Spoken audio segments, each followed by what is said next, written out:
आपने शालिग्राम का नाम सुना होगा। बहुतों ने अपने घर में शालिग्राम जी की पूजा भी देखी होगी। लेकिन प्रश्न यह है कि शालिग्राम केवल एक पत्थर है या स्वयं भगवान का साक्षात जागृत दिव्य रूप है? और यदि वे भगवान का रूप हैं, तो फिर वे पत्थर कैसे बने? एक पतिव्रता स्त्री वृंदा के श्राप का भगवान से क्या संबंध है? और सदना नाम के एक भक्त की कथा हमें यह क्यों सिखाती है कि ईश्वर भक्त की परीक्षा लेते भी हैं और अंततः उसी का मान भी रखते हैं। सनातन धर्म में भगवान के अनंत रूप बताए गए हैं। कहीं वे श्री राम बनकर मर्यादा सिखाते हैं, कहीं श्री कृष्ण बनकर प्रेम और नीति का रहस्य समझाते हैं, कहीं नृसिंह बनकर भक्त की रक्षा करते हैं, तो कहीं वामन बनकर अहंकार को नाप लेते हैं। लेकिन इन सब के बीच एक अत्यंत रहस्यमय रूप है शालिग्राम। न प्राण प्रतिष्ठा की आवश्यकता, न किसी विशेष आह्वान की जरूरत, न किसी शिल्पी द्वारा बनाई गई आकृति। फिर भी शालिग्राम को स्वयं श्रीहरि विष्णु का साक्षात स्वरूप माना गया। यह कोई साधारण बात नहीं है। शास्त्रों में कहा गया है कि जहां शालिग्राम विराजते हैं, वहां भगवान विष्णु स्वयं निवास करते हैं। जिस घर में शालिग्राम की नित्य पूजा होती है, वहां लक्ष्मी का स्थायी वास होता है, पितरों की संतुष्टि होती है, देवताओं की कृपा बनी रहती है और उस घर का वातावरण सूक्ष्म रूप से पवित्र हो जाता है। लेकिन इस श्रद्धा के पीछे केवल मान्यता नहीं, एक पूरी दिव्य कथा है और उस कथा के केंद्र में है वृंदा। वृंदा एक पतिव्रता, एक तपस्विनी, एक आदर्श नारी जिसका नाम लेते ही मन में पवित्रता का भाव उठता है। वह कोई साधारण स्त्री नहीं थी। वह अपने पति के प्रति ऐसी निष्ठावान थी कि उसके पतिव्रत की शक्ति से देवता भी प्रभावित थे। वह थी दैत्यराज जालंधर की पत्नी। अब यहाँ एक प्रश्न उठता है, दैत्य की पत्नी और इतनी पवित्र? हाँ, यही तो सनातन का सौंदर्य है। जन्म, कुल, वंश या पक्ष नहीं, धर्म व्यक्ति के आचरण से प्रकट होता है। दैत्य कुल में जन्मा हुआ हर व्यक्ति अधर्मी नहीं होता और देव कुल में जन्मा हुआ हर व्यक्ति सर्वथा निर्दोष नहीं होता। धर्म की कसौटी वंश नहीं, चरित्र है। और वृंदा का चरित्र ऐसा था कि उसके तप, सतीत्व और पतिव्रत के तेज से उसका पति जालंधर अजेय हो गया था। जालंधर अत्यंत पराक्रमी था। उसका जन्म भी असाधारण परिस्थितियों में हुआ था। कथा आती है कि भगवान शिव के क्रोध की ज्वाला से उत्पन्न तेज समुद्र में गया और उससे जालंधर का प्राकट्य हुआ। समुद्र से उत्पन्न होने के कारण उसका नाम पड़ा जालंधर। उसमें बल था, तेज था, पराक्रम था और धीरे धीरे उसके भीतर अहंकार भी बढ़ने लगा। जब शक्ति के साथ विनम्रता न हो तो विनाश का बीज वहीं से अंकुरित हो जाता है। यही जालंधर के साथ हुआ। उसने देवताओं को ललकारना प्रारंभ किया। इंद्र सहित अनेक देवता उसके भय से विचलित हो गए। जब देवताओं और दैत्यों का संघर्ष होता है, तब केवल अस्त्र शस्त्र ही नहीं चलते। वहां तप, वरदान, धर्म, नीति, संकल्प सब कुछ कार्य करता है। जालंधर को युद्ध में अपराजय बनाए रखने का सबसे बड़ा कारण उसका अपना बल नहीं था, बल्कि वृंदा का पतिव्रत था। वृंदा अपने पति के प्रति इतनी शुद्ध, इतनी निष्ठावान, इतनी अखंड मन, वचन, कर्म से समर्पित थी कि उसके सतीत्व का कवच जालंधर की रक्षा करता था। देवताओं ने अनेक प्रयास किए, पर जालंधर का कुछ न बिगाड़ सके। जब अधर्म शक्तिशाली हो जाए, तब देवता भगवान की शरण में जाते हैं। यही सनातन परंपरा है। देवगण भगवान विष्णु और भगवान शिव के पास पहुंचे। उन्होंने विनती की, प्रभु, जालंधर का अत्याचार बढ़ता जा रहा है। उसका पराक्रम इतना प्रबल है कि कोई उसे परास्त नहीं कर पा रहा। इसका कारण उसकी पत्नी वृंदा का पतिव्रत है। जब तक उसका सतीत्व अक्षुण्ण है, तब तक जालंधर को कोई नहीं मार सकता। अब यहाँ से कथा अत्यंत सूक्ष्म और संवेदनशील हो जाती है। यह केवल युद्ध की कथा नहीं है, यह धर्म संकट की कथा है।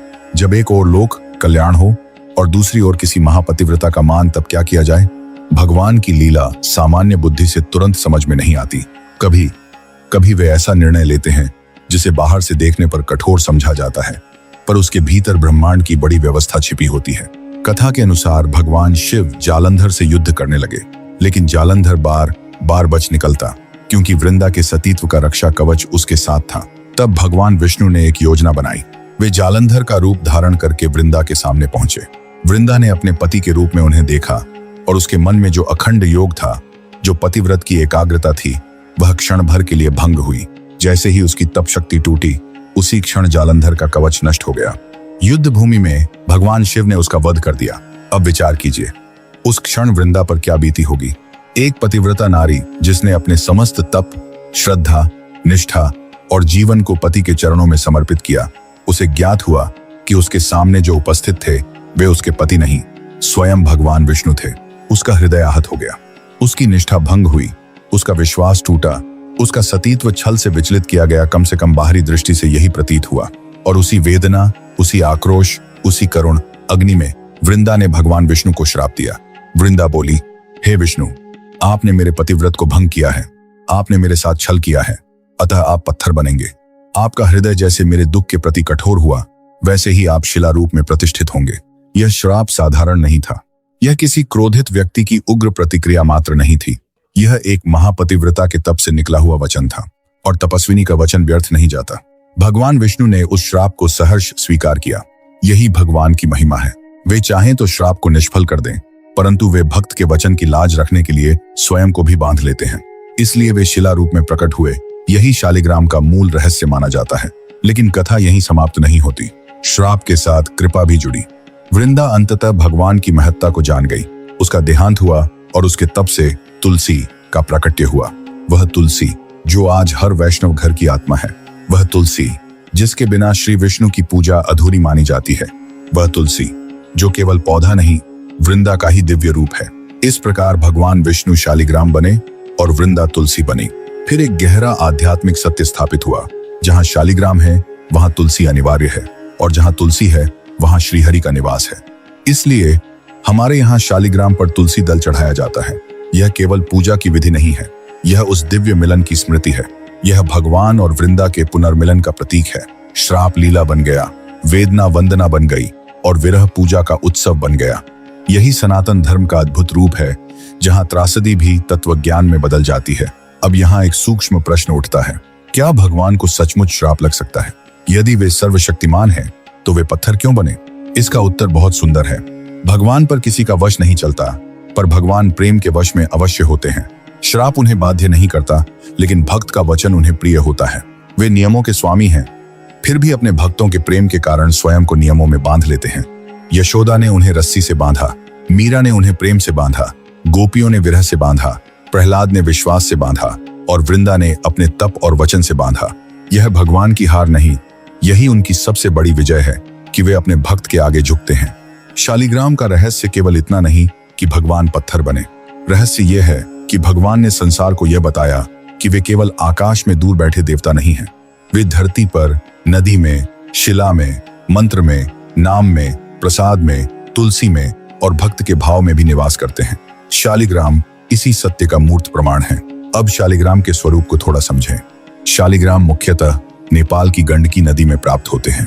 काले, गोल, अंडाकार या विविध चिन्हों वाले ये शिलारूप बाहर से देखने पर सामान्य प्रतीत हो सकते हैं, पर शास्त्रों ने इन पर उपस्थित चक्र, रेखा, द्वार, आकार, बनावट आदि के आधार पर इन्हें विष्णु के विभिन्न रूपों से जोड़ा है।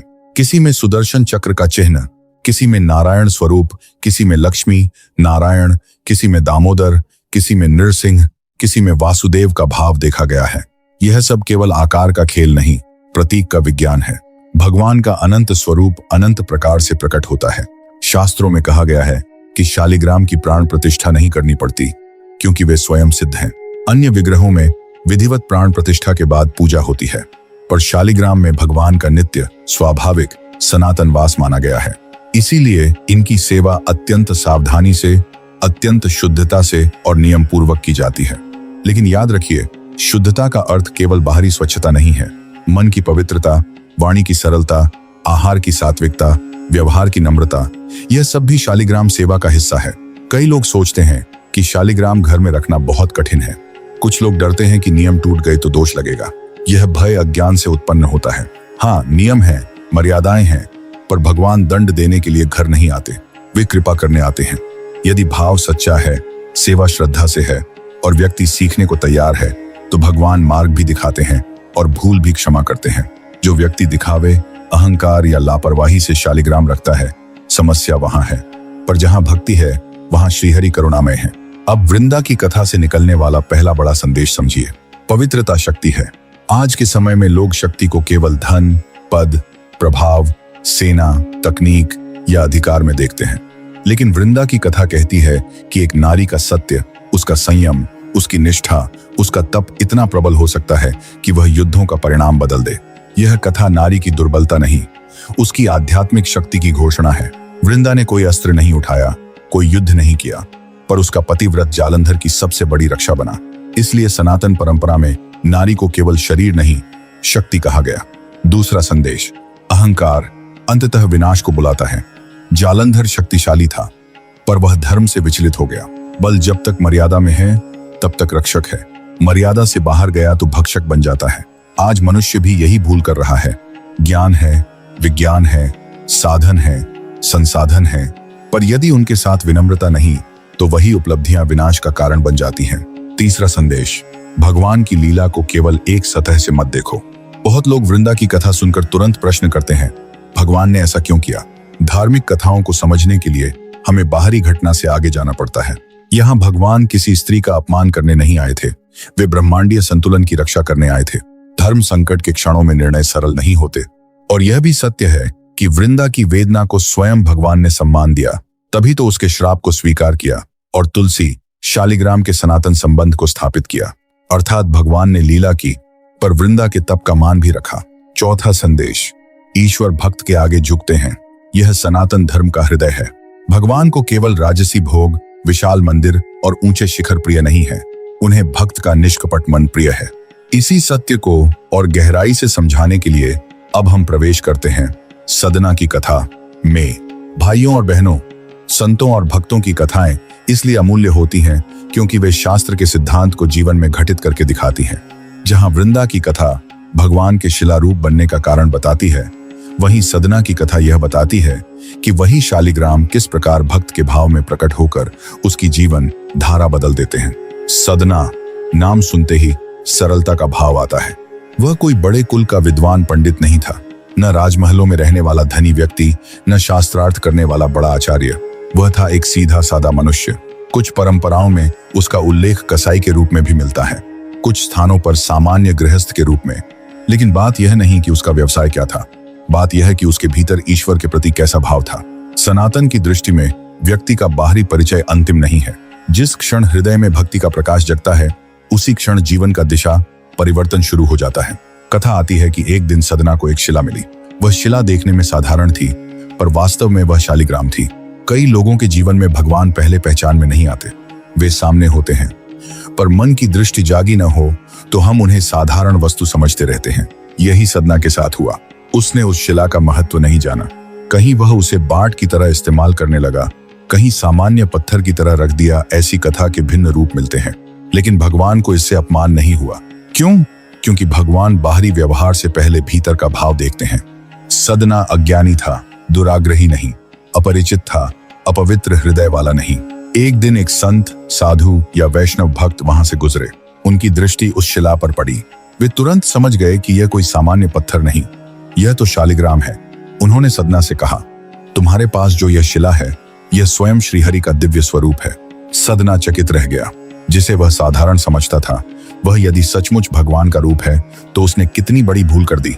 यहीं से सदना के जीवन में भीतर की क्रांति शुरू हुई। भूल का बोध अपराध बोध से बड़ा नहीं होता। यदि उसके बाद हृदय में नम्रता आ जाए तो वही बोध भक्ति का द्वार खोल देता है। सदना रो पड़ा।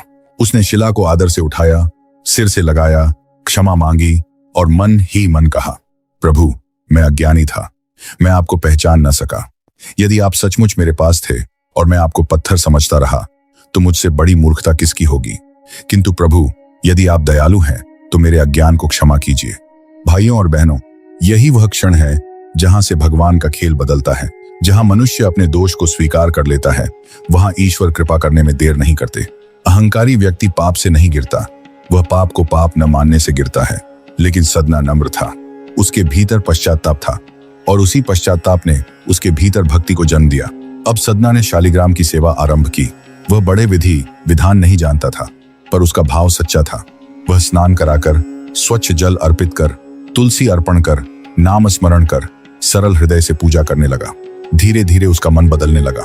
जिस हाथ से वह संसार के काम करता था, वही हाथ अब कांपते हुए भगवान को स्पर्श करते।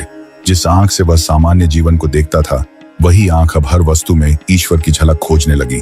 जिस जिह्वा से वह साधारण बातें करता था, वही जिह्वा अब हरिनाम में रस लेने लगी। याद रखिए, भक्ति का पहला चिन्ह है दृष्टि का बदलना। दुनिया वही रहती है, पर देखने वाला बदल जाता है। सदना के भीतर यही परिवर्तन हो रहा था। कथा आगे कहती है कि सदना की भक्ति इतनी निर्मल हुई कि भगवान स्वयं उससे प्रसन्न हुए। कुछ रूपों में आता है कि शालिग्राम ने उसके साथ चमत्कार किए, कुछ में आता है कि उसे अंतर्दृष्टि मिली, कुछ में यह कि उसकी जीवन गति पलट गई। कथाओं के रूप भिन्न हो सकते हैं, पर तत्व एक ही है। जब पूजा पत्थर की नहीं परमात्मा की होने लगे, तब भगवान उत्तर देते हैं। सदना का जीवन हमें एक बड़ी शिक्षा देता है। बहुत लोग पूछते हैं, क्या केवल पूजा करने से भगवान मिल जाते हैं? उत्तर है, केवल क्रिया से नहीं, पर क्रिया में भरे भाव से अवश्य। यदि मन कहीं और है और हाथ से पूजा हो रही है, तो वह केवल कर्मकांड रह जाता है। पर यदि हृदय समर्पित है, तो एक लोटा जल भी गंगा जल बन जाता है, एक तुलसी दल भी कल्प वृक्ष का फल बन जाता है, और एक छोटा सा शालिग्राम भी समस्त वैकुंठ का द्वार बन जाता है। सदना की कथा यह भी सिखाती है कि भगवान पहले पहचान नहीं देते, वे परीक्षा लेते हैं। क्या तुम रूप से प्रेम करते हो या तत्व से? क्या तुम केवल सजावट में ईश्वर ढूंढते हो या साधारण में भी दिव्यता देख सकते हो? क्या तुम मंदिर की ऊंचाई देखकर नतमस्तक होते हो या एक छोटी शिला में भी वही परम सत्य अनुभव कर सकते हो? सदना ने जब तक शालिग्राम को पत्थर समझा, तब तक वे पत्थर जैसे ही रहे। जब उसने उन्हें भगवान समझा, तब वही शिला उसके जीवन का केंद्र बन गई। अर्थात ईश्वर का प्राकट्य केवल वस्तु में नहीं, हमारी चेतना में भी होता है।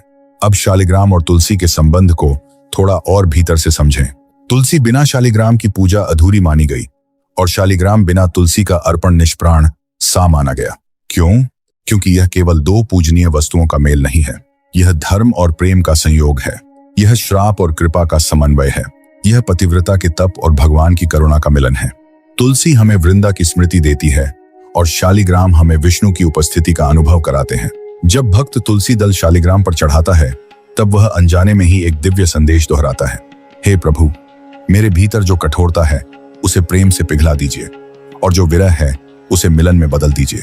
शास्त्रों में शालिग्राम के अनेक प्रकार बताए गए हैं। उनके चिन्हों, रंग, आकार, द्वार, चक्र आदि के आधार पर उनके नाम और पूजन के फल बताए गए हैं। किंतु सामान्य साधक के लिए सबसे महत्वपूर्ण बात यह नहीं कि कौन सा शालिग्राम किस रूप का है। सबसे महत्वपूर्ण बात यह है कि वह शालिग्राम आपके भीतर किस प्रकार की चेतना जगा रहा है। क्या उससे घर में सात्विकता बढ़ रही है? क्या उससे आपका मन नाम जप की ओर जा रहा है? क्या उससे क्रोध कम हो रहा है? क्या उससे भोजन, वाणी और व्यवहार में शुद्धता आ रही है? यदि हाँ, तो समझिए शालिग्राम केवल पूजे नहीं जा रहे, वे आपके जीवन में कार्य भी कर रहे हैं। यह भी कहा गया है कि शालिग्राम घर में रखने से नित्य भगवान की उपस्थिति बनी रहती है, पर इसके साथ जिम्मेदारी भी आती है।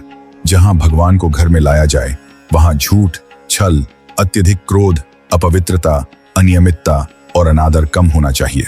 मनुष्य भूलों से मुक्त नहीं, पर दिशा तो होनी चाहिए। शालिग्राम की पूजा का अर्थ केवल सुबह जल चढ़ा देना नहीं, इसका अर्थ है घर का वातावरण भक्ति का बनाना, अन्न को प्रसाद दृष्टि से लेना, वाणी को संयमित करना और ईश्वर को परिवार का सदस्य मानना। बहुत लोग केवल लाभ सुनते हैं। शालिग्राम रखने से यह मिलेगा, वह मिलेगा, धन आएगा, बाधाएं हटेंगी।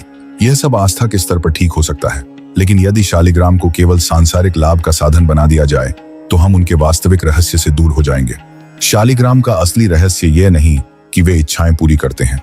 असली रहस्य यह है कि वे मनुष्य को इच्छाओं के बोझ से ऊपर उठना सिखाते हैं। वे घर में रखे हों और फिर भी मन केवल लोभ में डूबा रहे, तो पूजा का सार नहीं मिला। उनकी उपस्थिति हमें स्मरण दिलाती है कि जीवन केवल भोग के लिए नहीं, योग के लिए भी है। केवल संग्रह के लिए नहीं, समर्पण के लिए भी है। अब जरा इस कथा को अपने जीवन से जोड़कर देखिए। हम सबके जीवन में भी एक जालंधर है, अहंकार, वासना, क्रोध, लोभ, मोह, स्पर्धा, प्रदर्शन और अपने बल पर गर्व। हम सबके भीतर एक वृंदा भी है, पवित्रता, निष्ठा, सत्य, श्रद्धा और अंतरात्मा की दिव्य शक्ति। और हमारे जीवन में एक शालिग्राम भी आ सकते हैं, ईश्वर की ऐसी उपस्थिति के रूप में जो बाहर से साधारण लगे पर भीतर से हमें बदल दे। प्रश्न यह है कि हम किसे पोषित कर रहे हैं, अहंकार को या पवित्रता को, दिखावे को या भक्ति को, पत्थर को या उसमें छिपे परमात्मा को। वृंदा की कथा हमें सिखाती है कि पवित्रता की शक्ति को कभी कम मत आंको। सदना की कथा सिखाती है कि यदि ईश्वर को पहचानने में देर हो गई, तब भी निराश मत हो। आज से पहचानो, अभी से पहचानो। जिस क्षण मन बदलता है, उसी क्षण से कृपा का मार्ग खुल जाता है। भाइयों और बहनों, यह संसार बड़े विचित्र ढंग से मनुष्य को उलझाता है। जो चमकता है उसे मूल्यवान मान लिया जाता है, और जो शांत है उसे साधारण। सोना दिखता है तो लोभ पैदा होता है, पत्थर दिखता है तो उपेक्षा। लेकिन शालिग्राम यह शिक्षा देते हैं कि जिस पत्थर को संसार पत्थर समझे, उसमें भी भगवान छिपे हो सकते हैं। इसी प्रकार जिस मनुष्य को समाज छोटा समझे, उसके भीतर भी महान भक्ति छिपी हो सकती है। सदना इसका उदाहरण है। ईश्वर अक्सर वहीं प्रकट होते हैं जहां दुनिया की नजर कम जाती है। एक और गहरा संदेश यहाँ छिपा है। वृंदा ने श्राप दिया, भगवान पत्थर बने। बाहरी दृष्टि से यह दंड था, लेकिन भगवान ने उसी को अनुग्रह बना दिया। इसका अर्थ क्या है? अर्थ यह है कि ईश्वर के हाथ में आकर विष भी अमृत बन सकता है, श्राप भी वरदान बन सकता है, टूटन भी साधना बन सकती है और पीड़ा भी परमपद की सीढ़ी बन सकती है। इसलिए भक्त कभी अंतिम निराशा में नहीं डूबता। उसे विश्वास रहता है कि प्रभु यदि साथ हैं, तो जो आज दुहक है वही कल दिव्य अर्थ लेकर प्रकट हो सकता है। आज के समय में तुलसी का पौधा भी घरों से कम होता जा रहा है, नित्य पूजा का अभ्यास भी घटता जा रहा है और ईश्वर के साथ व्यक्तिगत संबंध भी कमजोर होता जा रहा है। लोग धर्म को उत्सव तक सीमित कर देते हैं, जबकि धर्म का वास्तविक स्वरूप नित्य स्मरण है। शालिग्राम की परंपरा हमें दैनिक ईश्वर संबंध की ओर लौटाती है। प्रतिदिन स्नान, अर्पण, तुलसी, जल, मंत्र, प्रणाम, यह सब केवल क्रियाएं नहीं बल्कि मन को प्रभु के साथ जोड़ने की विधियां हैं। जिस घर में ऐसी नित्य साधना होती है, वहां धीरे धीरे सूक्ष्म परिवर्तन दिखाई देने लगते हैं। वहां वाद विवाद कम होता है, वहां भोजन में पवित्रता आती है, वहां बच्चों के मन पर संस्कार पड़ते हैं, वहां घर मकान नहीं मंदिर बनने लगता है।